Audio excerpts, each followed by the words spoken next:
So with that out of the way, I will pass it over to our lovely Edmonia, who is part of the leadership team here at FPL, to just give a brief introduction into who we are, what we do, and all that good stuff. So over to you, Edmonia. Hello, everybody, and welcome. Yes, really just want to welcome you to this event for being a product lead. Want to just let you know a little bit about our vision. Our vision really is a community full of women and underrepresented voices in product. What we're really trying to create here is a level playing field and really allow women and underrepresented voices to feel empowered to either get into product or empowered to progress within product. And yeah, we just hope you feel welcome here. We run a series of events, and we are also, there are quite a number of us. We have a leadership team that has quite a few volunteers. I don't know if you can see the slide that has the team on there. I myself am responsible for growth and partnerships. You've got everybody else on there, lovely volunteers that help us with our mission. You can see all the volunteers are associated with some of these companies that are listed on the slide deck as well. Like I said, we run a series of meetings, tend to have at least one in person per month, and we have a couple of virtual ones. Just like to highlight some of our upcoming meetings. Next week we have one AI. Yes, thank you, because I'm sure I couldn't remember that whole title. On building inclusivity and fairness. And we have an in-person, which is the neurodivergent product leadership role, which is Force Tower. And you can see one that's really important to me as well is the thriving as a product leader with young children later on next month. So yes, welcome. Do enjoy the event today. And with all that said, I will pass back to Anna. Yes. So I'll do a really brief introduction to Dr. Janine, so you all know who she is. There we go. You've got it all sorted then. Shall I hand it over straight to you then? Oh, no, you can introduce her with this one. Okay, great. Brilliant. So Dr. Janine, she is a transformational coach and founder of the Wellbeing Advantage. She is also got a book coming up next year, so keep an eye out for that. And what she does is really she helps busy professionals and leadership teams optimize their energy and prevent burnout, and really perform at their best through science-based habits and wearable informed insights. She's delivered lots of programs for Fortune 500 organizations, and she has a PhD in life story research and a master's degree in applied human science. So I think we're going to have lots to learn from her in this session today, and I'm really looking forward to figuring out how I can optimize my energy, how I can be more energetic each day. It's always hard when you've got little ones and you've got other things you need to do every day. I'm also recovering from a cold today, so I'm not feeling particularly energized, but I'm sure that we'll all be able to take away some good tips today. So with that, I'll hand it over to Dr. Janine to run the main content of the session, and I'll be back for the Q&A to moderate that. Oh, thanks, Anna. Nice introduction. There's something weird about hearing yourself being introduced and vaguely thinking, oh God, that person sounds good. I wonder who they are. I was like, oh yeah, that is me. Yeah, really delighted to be invited here. I spoke to your amazing group a couple of years ago. Bex was there, and I love hearing that she still is holding on to some of the habits that we spoke about 2 years ago. Today, the session really is about optimizing your energy for success. And I really appreciate you guys taking away the time from your busy days to really think about what energy means to you. I've put a question into the chat, and I would really like sort of keep the chat room open at the side here. For me, meeting you guys for the first time, some of you for the second time, I'm really interested to know like what motivated you to come to this session today. Your time is super precious. The clients that I work with, I do all my work online because even if they live next door, they don't have time to come and see me. So what is it that you need more energy for? So again, it's from me getting a sense of really how I can help you. Are we talking about, like Anna mentioned there, about, you know, looking after kids, recovering from a cold, snap, job hunting? All of these things are well, they're draining, but crucially, in today's session, I'm hoping you'll get an idea of how your energy moves up and down and ways in which I can help you to move your energy up and down. It's natural to not have enough energy by the end of the day because you've used it all up. But Bex here is saying something that I hear from all of my clients. I never have enough energy. Like, that is what I hear day in, day out. And for me, my work comes from high performance. So my background in high performance sport is all about teaching high performers how to increase their capacity. But quite often in the work I do with busy professionals, it's learning that you can increase your capacity. You don't have a set capacity to your battery. You weren't given a set amount of energy. We can actually build your capacity. And today, my talk really is about how to manage your energy. But in other talks that I give to people, it's about how you can actually build that capacity. So ways in which you might build your capacity is by being more fit. So physical fitness will increase your capacity. But crucially for us today, it's about how to manage our energy. So that includes recovery and recovering really well, but also how we manage our energy throughout the day and what helps us to manage our energy throughout the day. Because the professionals I work with, their well-being, so their energy and what they need to do, are constantly fighting against each other. I need more energy, but I also need to get on and do some work, so I can't take a break. So, you know, your classic well-being specialist might say, what you need is a good holiday. And what I'm saying is, that's not always possible. So not having enough energy, I'm looking at really practical ways that during your day, regardless of how busy you are, you can find time to recover. And I'll be looking at that very specifically today. I'm hoping that everyone here, because, you know, you're here, you're taking up your time, has a sheet of paper in front of them and a pen or pencil or marker or lippy, something to smudge onto this sheet of paper. Divide your sheet of paper in 4, and I'm going to do it as well. So put a cross through your paper. No one can see that, but that's fine.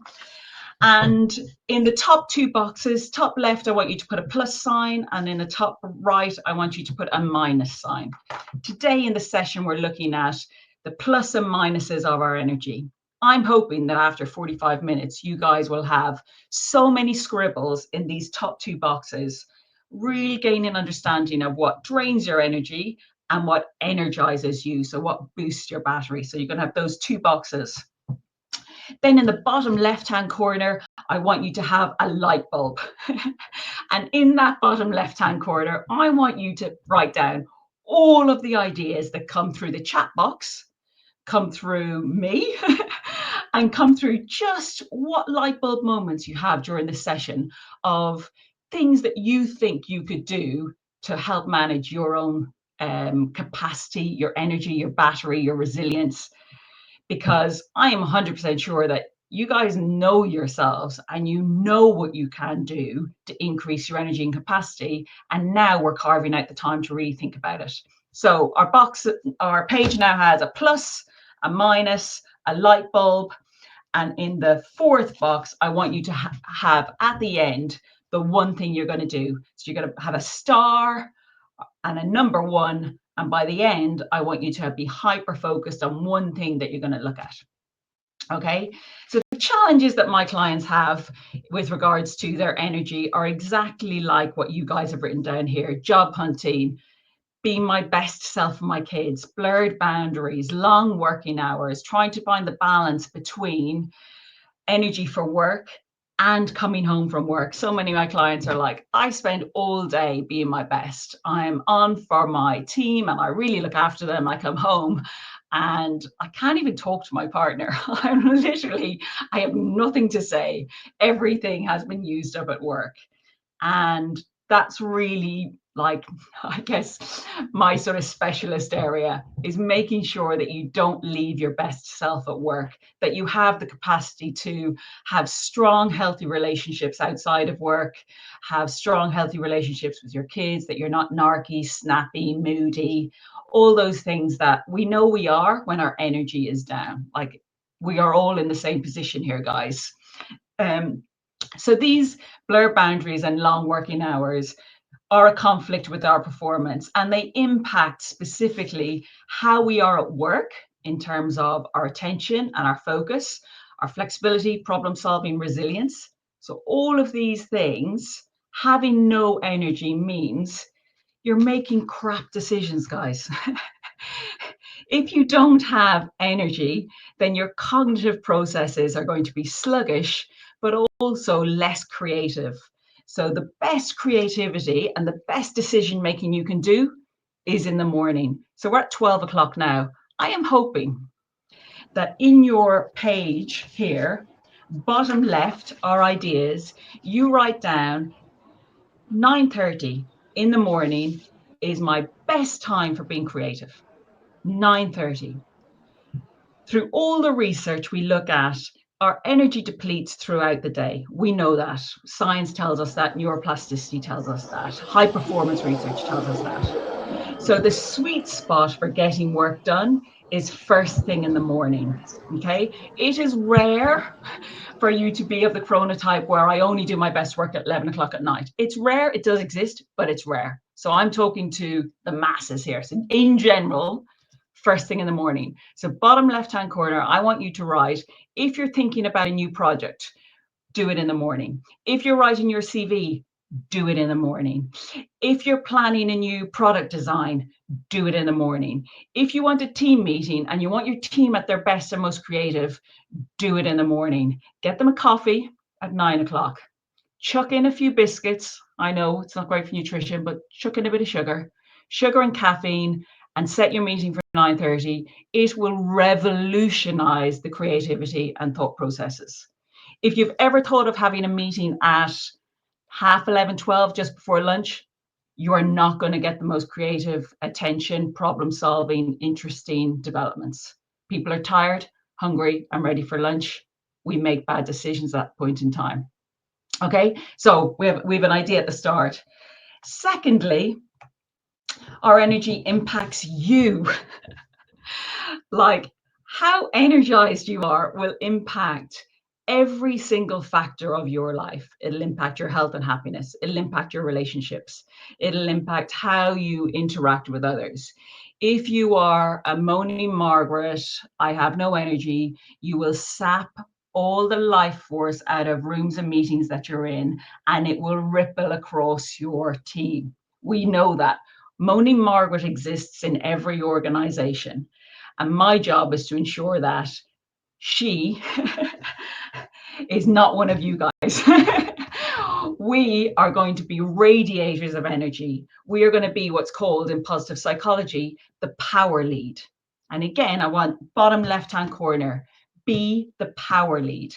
The power lead is a particular area in positive psychology that looks at the energy that you bring into a room, into a meeting, into a job interview, impacts the decisions that people will make about both you and your performance. So if you can start any of those meetings or interactions with positive messaging, it will positively impact the outcome of that meeting. If you're looking for a job, if you're looking to create ideas within your team, be the power lead within your meeting, within your group. And how do you do that? You set the tone of the meeting with both the energy you bring into the room, but also the language that you use. And a classic thing to do is bringing in, I don't know, if you're leading a session, you start with wins. Okay, great to meet you guys. Tell me, what's your wins for the week? Let me know. And you go around the room. You set the tone of positivity. So again, this bottom left-hand cube, those light bulb moments, we now have this idea of the power lead. I want us as a group to have the energy to impact those around us, and we can do if we are the energy lead. If we don't, having a lack of energy, it really does have a negative impact. And again, whilst I'm doing the whole positive spin, I'm being the power lead here today, I can't neglect the fact that if your energy, if your capacity is lower than the demands of your work, so if your energy is less than requirements of your job, then that will lead to stress, chronic stress, and the potential of burnout. But we're not going to let that happen. Okay, so we're going to have a real good look at what are the things be aware of that drain your energy. So we're looking at the top right hand box. We're looking at writing down all of the things that drain our energy. Now, crucially for me and the work I do with clients is when I have a new client, I am very aware that there's a lack of understanding of truly what drains your energy during the day. There's some easy things that you'll say, oh, the school run's a nightmare. It's just infuriating. Getting the kids out in the morning, it makes me want to rip my eyes out of my head. I've been there. I know what it's like. There's some easy things that you know what drains your energy. But for professionals like you, I'm interested in knowing when you're at work, are you really aware of the things that drain your energy? So let's have a look. We have a poll for this? So I want you to really think about what specifically drains your energy. Now, try and get beyond the husband, partner, kids, school run, traffic, and think specifically for you, so that if you looked at this list, or if I looked at that list, I'm seeing a real unique view of this. Your experiences. Is it particular types of reports? Is it particular types of meetings? Is it presenting? Is it the thought of presenting? Is it when you're working with a particular person? Now, this is a safe space, but I wouldn't put their name down there if I was you. Some of us are job hunting. They might be our boss one day. But really think through what drains your energy. And for me, when I'm working with clients, I use wearable technology to measure capacity and therefore what drains people's energy. And what I find is that the things that drain their energy are usually unexpected. And they're usually things they haven't really thought about before. Quite often it's particular types of work. Quite often it's particular emails that they're sending that they find uncomfortable sending.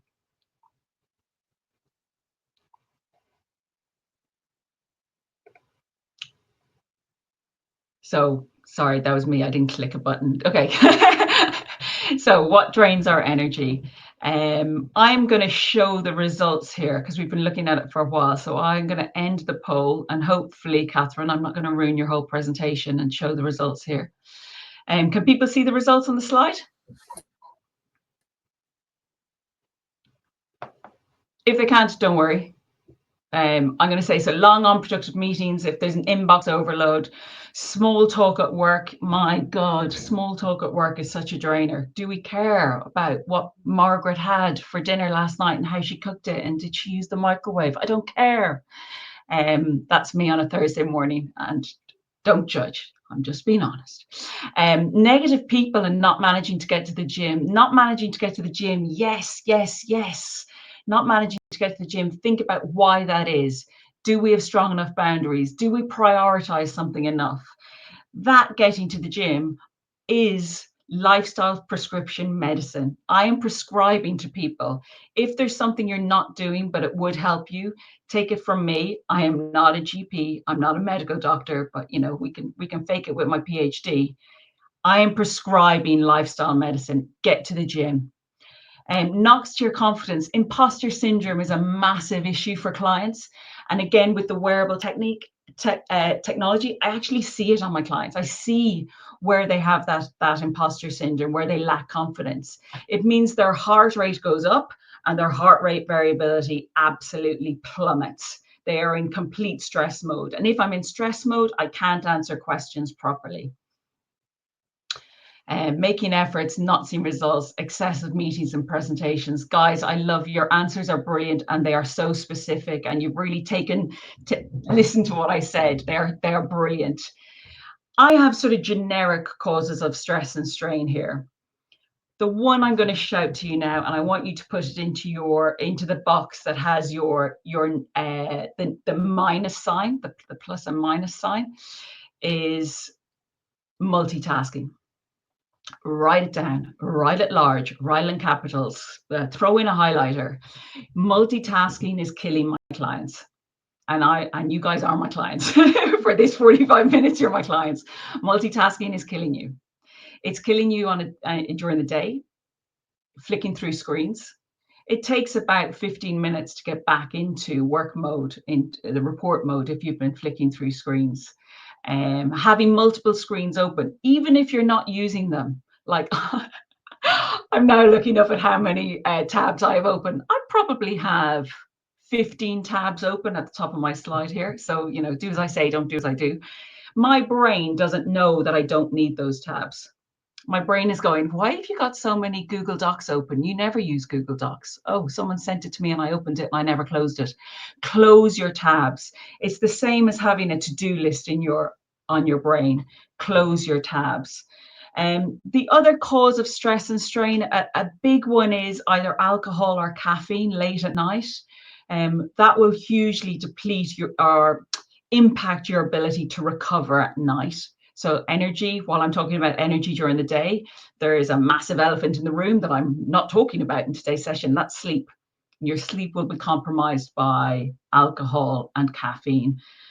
Caffeine stop at 2 p.m. Okay, bottom left. What are your ideas? Stop caffeine at 2 p.m. Switch to decaf after 2 p.m. Alcohol, find a really nice zero beer. It will change how you recover every night. So causes of stress and strain. I want you to have a really good understanding of what causes your stress and strain.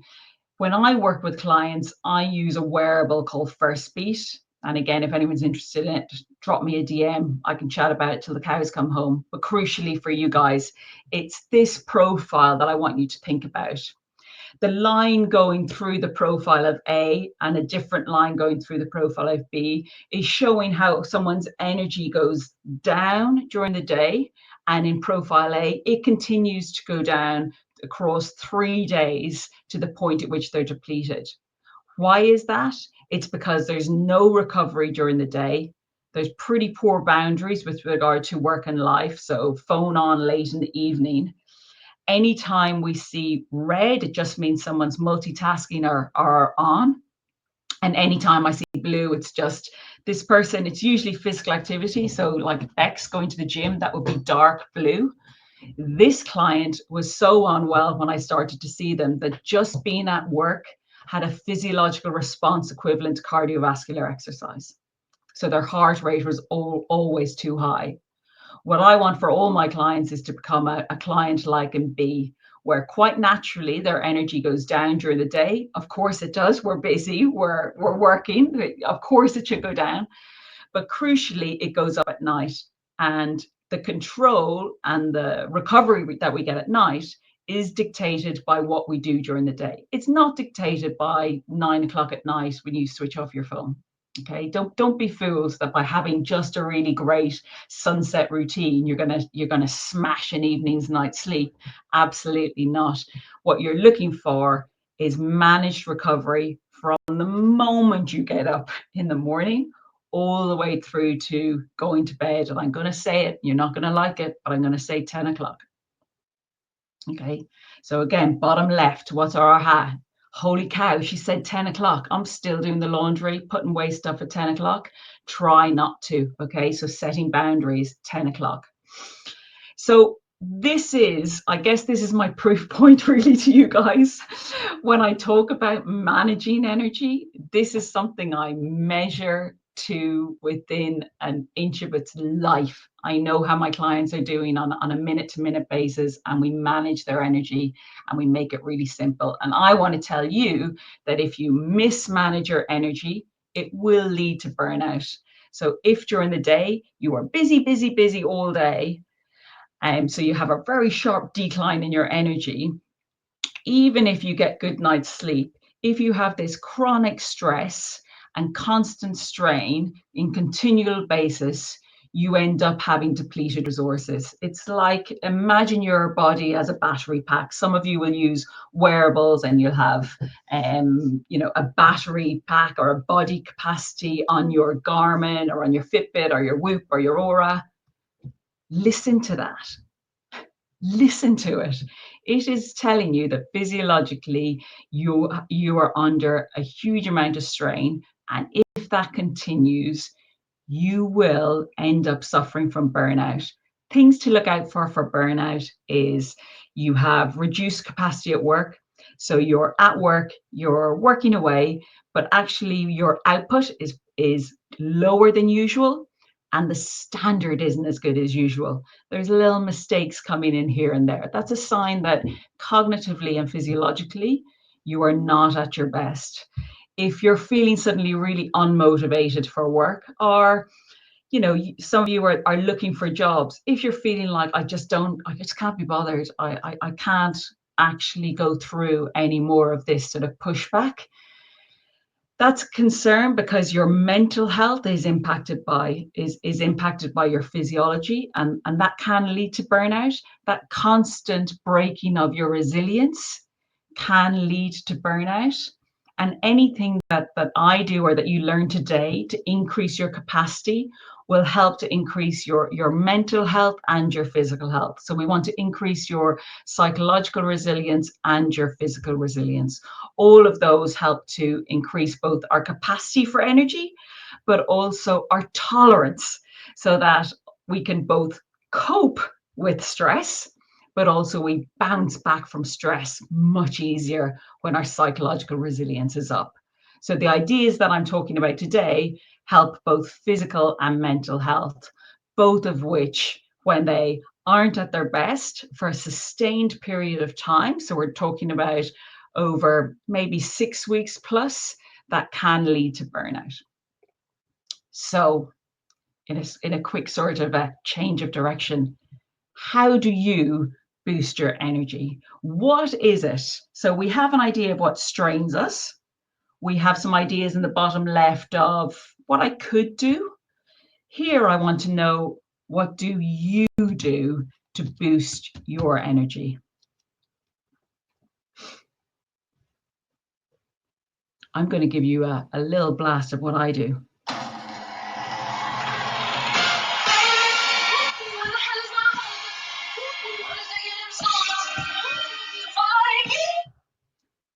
Music.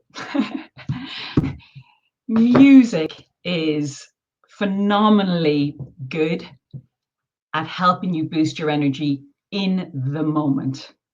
If you're about to go into a presentation and you're thinking, oh my God, I'm really dreading this, blast something that makes you smile. It might be a tune from your childhood, a banger from university student union days, or just a good old pop. And if Taylor Swift's your bag, then smash it out.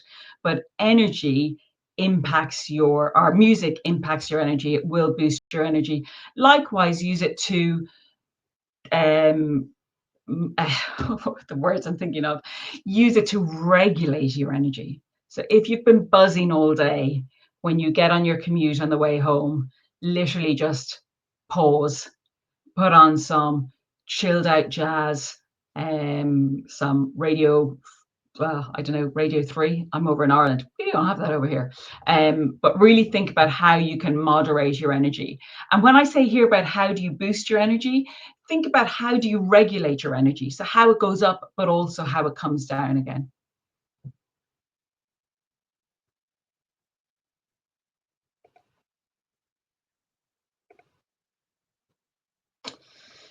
Going for a walk, love it. Yes, going to the gym, cooking, meeting friends, phone off, dominoes and TV. Elle, I don't know who you are, but you are speaking my language, Lauren. Phone off, dominoes, TV. I'm going to skip the dominoes and focus on the phone off and the TV. Phone off and TV are brilliant for regulating your energy. In fact, I prescribe it to lots of my clients who are on all day long. I would go so far as to prescribe what they're watching on TV. You know, is it Married at First Sight, or is it some like Scandi noir thriller? You know which one I'm going to say. If you want to deregulate, if you want to just absolutely decompress, it needs to be absolute cheese fest on television. It wants to be something that is real easy fun. Walking in the fresh air, even if not for a long walk, absolutely. Lisa, it doesn't have to be a long walk. Get out for 3 minutes, you're doing something. A trampoline class, that is what, why isn't there a trampoline class near me? Absolutely. Thinking about what boosts your energy, write it down in that top left, top right box, and also get some ideas from here. So I'm going to end and show results. So hopefully people can see the results. Can people see the results? A nod or a thumbs up. Can we see the results? I have to close it and share it. Yeah, so the purpose is I'll close it and share it. Yeah. Okay, brilliant. The chat. Brilliant. Okay, so how do you boost your energy? Really specifically think about it for yourself. What works best for you?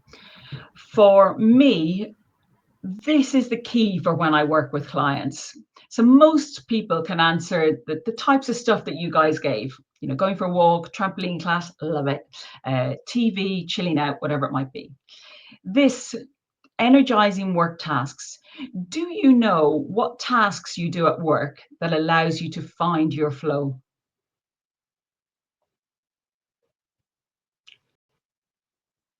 If you find your flow at work, you have got the golden ticket, my friends. Finding your flow at work means that whatever task you're doing, you lose yourself in.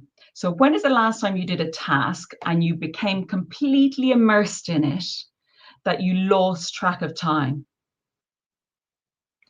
When my clients are wearing the First Beat lifestyle thingamabobs, their heart rate variability goes up so high that it's equivalent to the recovery they get when they're at sleep. Okay, so physiologically, if you are in flow, as long as it's something you're doing sat down and your heart rate isn't, you know, through the roof because you're running. So this isn't a running task. This isn't for my marathon runners out there. This is when you're sat down, finding your flow. Really think about what are the things where I lose track of time doing. They might be the ideal tasks to do in the afternoon.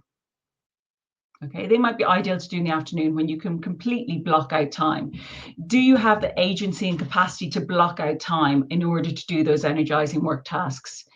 So some of my clients will sort of get into flow, so it's nearly there. The difference can be removing their phone from the room, closing the tabs, energizing music in the background. There's specific levels of music that you can have that can help your brain to find that flow. And again, that's what I do when I work with clients. But you yourself, just quickly, when you lose track of time, when you're fully immersed, you will be in flow and you will be in a state of recovery where your heart rate variability is high. Other things are like mindfulness, biophilia's plants. You know, if you got plants, they are absolutely brilliant in terms of having a calming space. Sleep and sleep hygiene. Sleep hygiene, basically, how do I prepare to go to bed?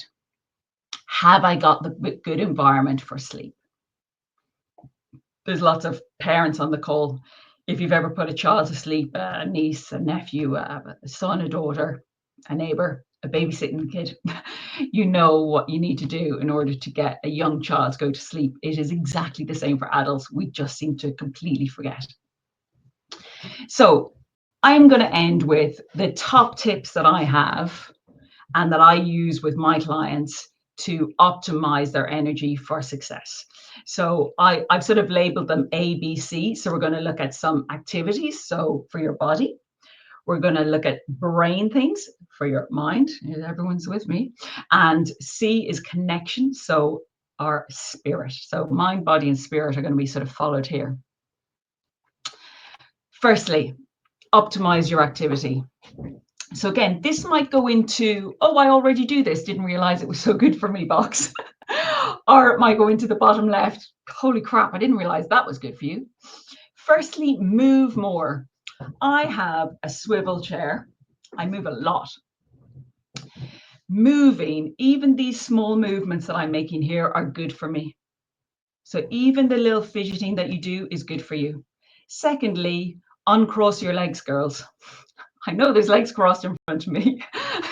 Uncross your legs and put both feet on the ground.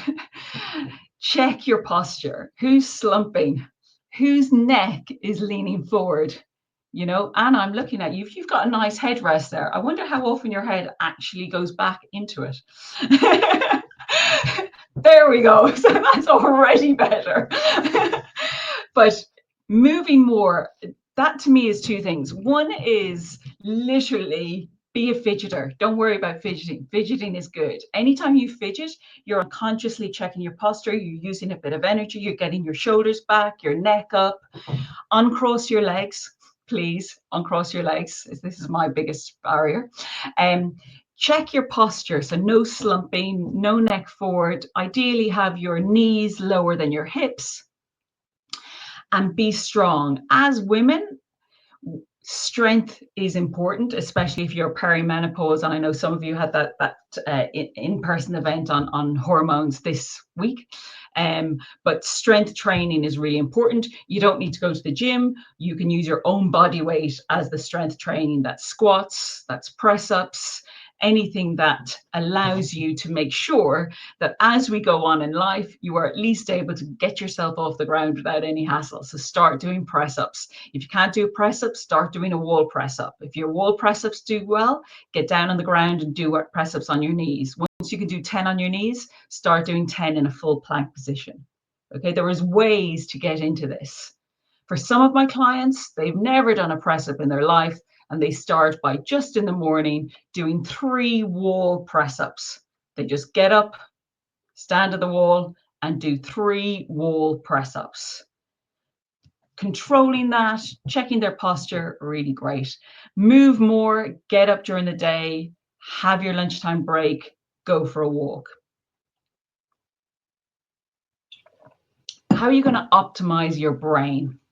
Okay, some ideas for you. Have a digital sundown, phone off. I'm going to say 9 o'clock. Obviously, I prefer if it was 8 o'clock. But I'm going to say 9 because I know we've got a busy group here. But have that digital sundown.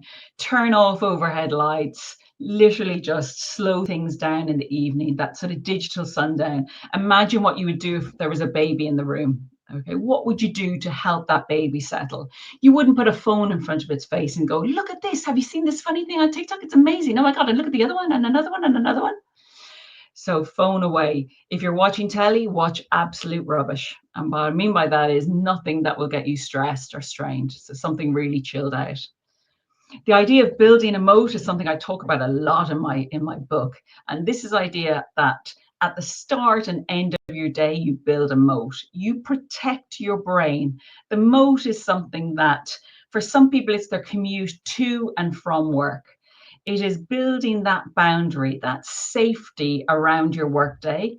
It's not only to protect your brain and your cognitive fitness, but it's also to allow you to literally move from personal space into workspace and workspace into personal space at the end of the day. Question to write down on your sheet is, how do I protect the start and end of my work day? So not your full day, just your work day. How do I move between personal me and professional me? Great question, Anna. If you're working remotely, so I work from home all of the time. For me, it's very much getting out of the house. It might be a lap of the house. I might literally create a commute. So I might literally go outside and do a lap of the house. At the end of the day, it's longer. I'll walk further. But you can build a commute into your day. It might be through music. It might be, so I have clients who are like, oh, I really can't be bothered going for a walk. Like my clients are honest with me, thank God. And for some, it's as simple, and I have it on my desk myself, I light a candle. So it's symbolic. So I am at work and therefore I light a candle, and it's an energizing citrus candle that is a message to my senses. turn on, Janine. You need to work today. You need to be energized. You're a well-being consultant, for God's sake. So that building of a moat, have it as a routine. As much as possible, have it as a routine. And that way it sticks, and your body gets to know about it. So it might be a candle, it might be a walk, it might be a particular song, but something that triggers to your brain, I am in work mode now. And sometimes my clients, especially working from home, need that at lunchtime as well. So they've moved out of they've gone to the kitchen and they've ended up doing a load of washing and they've started cooking dinner and then coming back into the office. It might be light the candle again. Again, that's a really powerful to our senses. And as women, we're really sensitive to that. Then we want to feed our brain, eat well. I'm talking fast because I've got loads of ideas for you guys, but by feeding your brain, I'm just going to say 2 words: Mediterranean diet. Eat bright food.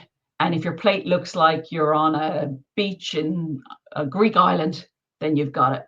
Okay, so feed your brain with a Mediterranean diet. And lastly, connections. I spoke about taking the power lead previously. The order of the elephant. Oh, I love the order of the elephant. Another trick from positive psychology. Order of the elephant is this idea where you reward success. And in some companies, they call it the order of the elephant. And they get this like massive elephant that they hand over to the person who's done the best job that week or that month. And the idea is that everyone who passes their desk or who sees them, and it might be an elephant, like Anna, you could have it in your back corner if you're working remotely or you're not at the office all the time, where people will go, what the hell is that elephant doing over your shoulder? And you go, oh my God, yeah, I got this because I did this really great project. And suddenly you're able to talk positively. So order the elephant. And thirdly, have you a mentor? Have you someone that you can bounce ideas off? And also think about being a mentee. You know, who do you look after and who looks after you? But being a mentor and a mentee, those building up of connections is energizing in and of itself. So we have our ABC. We have our ways to optimize your energy. That is about movement, posture. It's about eating well. It's about that Mediterranean diet, bright food. Like if the fruit and veg and what you're eating is bright, that's a Mediterranean diet. If it's oily fish, it's Mediterranean diet. And connection, as Amy says, mentoring is really energizing. That connection, that collaboration, that building of community. If you don't have a mentor, I would really say that one of the top things that you should take from today's session is finding someone you can connect with, because what I want is for you guys to be optimizing your energy from every way, shape, form you can. So some you can control, some you can't control. If what I've said resonated and we have nods and like, oh my God, yes, I need that, then do drop me a line, because this is what I do for a living. So I can come into companies or I can work one-to-one with clients. But it's all about measuring that capacity and understanding of what it is that you can do to optimize your energy. So for today, what I want you to do in that bottom right-hand corner is to write down, what is the one thing you can change today? So it's not a case of, well, if I didn't have to do this, I could probably do that. It's in my circumstance and in my life today, this is what I'm going to change.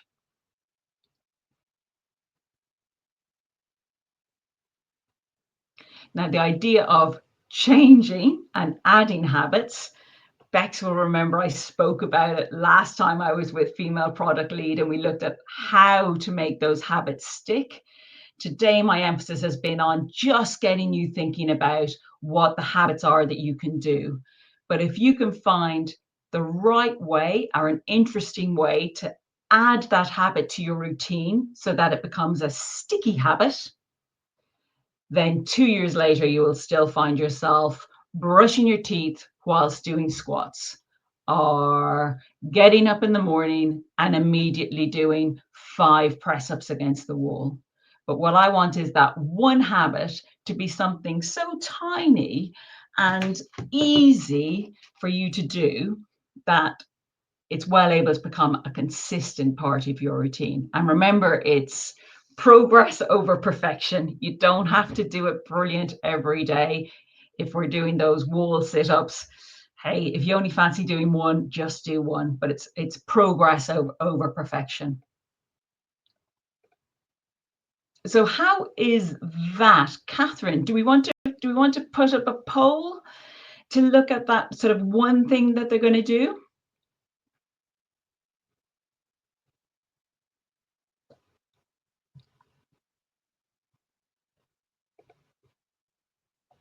Excellent. Now, the reason I've sort of put this question here, what's the smallest thing you can change today? The big word there is small. So I hope you appreciate that the habits that I've spoken about today are really the low-hanging fruit. Like, I'm not working one-to-one with you guys, so it's not like really specific. It is like the real easy changes that you can make. It might be, like I say, those wall sits. It might be your posture. It might be sitting better. It might be taking the power lead. So you might say, right, I've got a meeting this afternoon, and I have been dreading it, but I'm going to take the power lead. I'm going to go in and say, oh, how is everybody? What's everyone's win this week? Like, we're on Thursday. How's everyone getting on? Like, be that positive influence, be that sort of change maker in the room.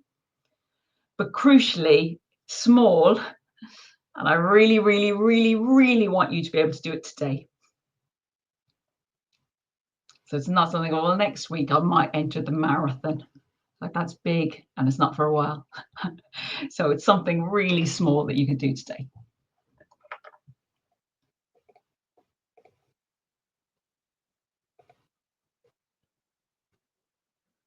Press ups every morning. You're just straight in at it, aren't you? Keep my really important decision making for the early morning. Yeah, absolutely. Not only decision making, but creative thinking. Pausing during the day, use my standing desk, brilliant. Creating a boundary, brilliant. Leave my phone in another room, absolutely. One thing at a time, Louisa, absolutely. Positive talk, yeah, be the power lead for yourself, for God's sake. If we can't be our own hype squad, who else is going to be? So yeah, be a one-woman hype squad for yourself. Walking in the morning, doing your creative work, not spending the night on my phone. Sarah, if I could have one mantra, it would be that. Get off the phone in the evening. And Alice is talking about mindfulness. Brilliant. You're speaking my language, girls. You know what to do. And now it's just a case of doing it. So we have people's names up there. You can even check check in at the next meeting. How's everyone getting on with their habits? Next time you meet online, maybe you could ask the question, how is everyone getting on with their small habit changes? Is there a shift in your energy?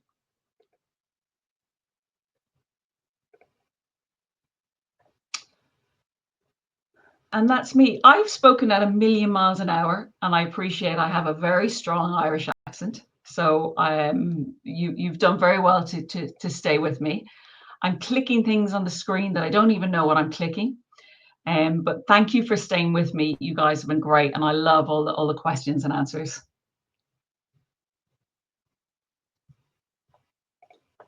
Just bringing up the Slido now. We have about 3 questions that we can quickly take before we wrap up. Can everybody see the questions? Unless we have different habits. So one of the questions here is, any tips for maintaining a routine? Oh, it's anonymous, but that's chapter 1 of my book. So maintaining a routine, the big tips that I would give is making it really simple. So if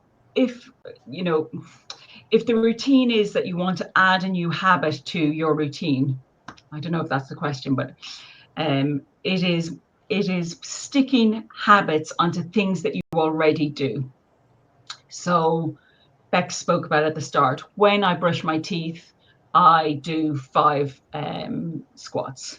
When I wake up in the morning. So anytime, if you want to maintain a routine or maintain a new habit, try and link it to something that you already do. And for some of my clients, it might be when they put on the kettle in the morning, or when they finish work and they put on the kettle, that is when they say, that is when I send a message to my girlfriends and go, hey, everybody, hope you've had a great day. Here's a funny GIF. So I connect with people. I maintain my relationships because I've been rubbish at it for the last while.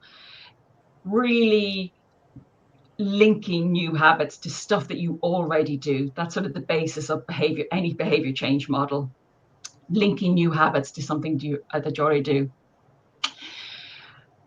100% morning exercise is when you need to be exercising. Any time of the day is not suitable for exercise. So I have clients, if you are going to go to the gym, you go in the morning or you go before 7 o'clock at night. Do not be doing any sort of strenuous or even moderate intensity exercise after 7 o'clock at night. It impacts your heart rate. It impacts your heart rate variability. Even if you were Usain Bolt or Mo Farah, they ain't going for a long run at 7 o'clock in the evening. There's a reason why the Kenyans are running around Bushy Park first thing in the morning. Okay, so exercise in the morning, and that's where you will gain the benefits of both the exercise itself, because you have the physiological response to exercise, but also you have enough time to recover so it doesn't impact your sleep. And how do you maintain energy when someone passes off bad energy towards me? Setting boundaries, understanding that someone else's energy is about them and not about you is really key. Understanding that boundary between this isn't a me problem, this is a you problem. And again, you got to control the controllables. So you might have someone who passes off bad energy and then you're in your team and you can't avoid them. But I would say be very aware that is 100% their issue, not yours. And again, I'll work with clients on things like, you know, if they're really struggling or if they have a boss that really does impact their confidence, we will look at things like breath work and setting boundaries, mindfulness, anything that helps to regulate your nervous system so that when someone does trigger you, you don't have an automatic negative response, that your body is actually designed and trained to be more resilient towards that. So that's all about managing your nervous system.